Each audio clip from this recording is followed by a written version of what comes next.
விழுப்புரம் பேருந்து நிலையத்தில் அரசு பேருந்து நடத்துனர் போல சீருடை அணிந்து போலியான பயணச்சீட்டு வழங்கி பணம் பெற்று ஏமாற்றிய நபரை பொதுமக்கள் பிடித்து போலீசில் ஒப்படைத்தனர்.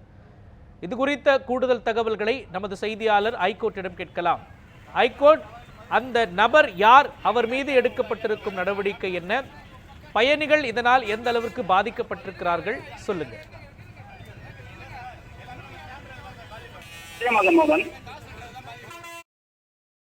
அரசு பேருந்துகளில் போலியாக பயணச்சீட்டு கொடுத்து பொதுமக்களிடம் பணம் பெற்று மோசடி செய்த நபரை பொதுமக்கள் பிடித்து காவல்துறையிடம் ஒப்படைத்திருக்கிறார்கள். குறிப்பாக தமிழ்நாட்டில் விழுப்புரம் பேருந்து நிலையம் என்பது பிரதான பேருந்து நிலையமாக இருந்து வருகிறது.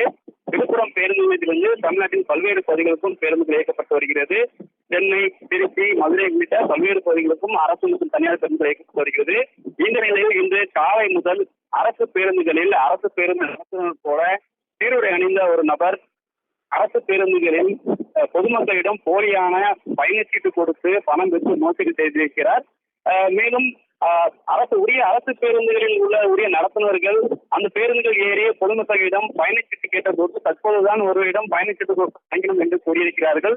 இதனை அடுத்து யாரோ ஒரு நபர் ஏமாற்றி பொதுமக்களிடம் பணம் பெற்றுள்ளதை அறிந்த நடத்துனர்கள் பொதுமக்கள் அங்கிருந்து கூடிய பேருந்தில் இறங்கி அங்கே அந்த நபரை தேடியுள்ளனர். அப்போது பொதுமக்களிடம் அந்த போலியான சீருடை அணிந்து பணம் பெற்று மோசடி செய்த நபரை அங்கு கண்டுபிடித்து அவரிடம் விசாரணை மேற்கொண்டனர். அப்போது அவர் போலியான பயணச்சீட்டுகள் கொடுத்து ஏமாற்றது தெரிய வந்தது. மேலும் அவரிடம் உரிய விசாரணை மேற்கொண்டதில் அவர் குறித்த உரிய விவரங்கள் தெரியவில்லை. மேலும் அவர் இதுபோன்ற தொடர்ச்சியான நடவடிக்கைகளில் ஈடுபட்டு வருகிறார் என்பதும் தெரிய வந்திருக்கிறது.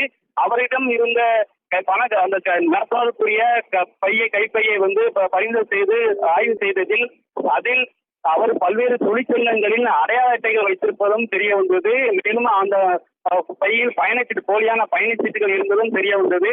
மேலும் காலை முதல் பல்வேறு அரசு பேருந்துகளில் ஏறி அவர் இதுபோல் பொதுமக்களை ஏமாற்றி 10,000க்கும் மேற்பட்ட பணங்களை அவர் பெற்றிருக்கிறார் என்பதும் தெரிய வந்திருக்கிறது. இதனை அடுத்து பொதுமக்களும் போக்குவரத்து துறை பணியாளர்களும் ஆத்திரமடைந்து அந்த நபரை தாக்கினர். அந்த காட்சியை நம்மால் பார்க்க முடிகிறது. இதனைத் தொடர்ந்து அங்கிருந்த போக்குவரத்து காவலரிடம் அந்த மர்ம நபரை பொதுமக்கள் ஒப்படைத்தனர். அவரும் இது குறித்து உரிய விசாரணை மேற்கொண்டு காவல் நிலையத்தில் ஒப்படைப்பதாக கூறி அந்த நபரை அழைத்து சென்றார். அவர் குறித்த உரிய போதிய விவரங்கள் இதுவரை தெரியவில்லை. ஆனாலும் அவர் வைத்திருந்த அந்த நடத்துவதற்குரிய அந்த பையில் பல்வேறு அடையாள அட்டைகள் இருப்பதும் தெரிய வந்திருக்கிறது. அவர் தொடர்ச்சியாக இதற்கு முன்னரும் கூட ஒரு 3 மாதத்துக்கு முன்னர் இதே விழுப்புரம் பேருந்து நிலையத்தில் இது போன்ற அரசு பேருந்துகள் ஏறி போலியாக பயணச்சீட்டு கொடுத்து பொதுமக்களை ஏமாற்றி பணம் பறித்ததும் தெரிய வந்திருக்கிறது.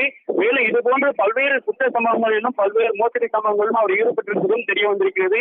இது குறித்து காவல்துறை உரிய நடவடிக்கை எடுக்க வேண்டும் என்பதும் பொதுமக்கள் மற்றும் நடத்துனர்களின் கோரிக்கையாக இருந்து வருகிறது. இருந்தபோதிலும் இதுபோன்று தொடர்ச்சியான அவர் பல்வேறு பகுதிகளில் மோசடி சம்பவத்தில் ஈடுபட்டு வருவதும் தெரிய வந்திருக்கிறது.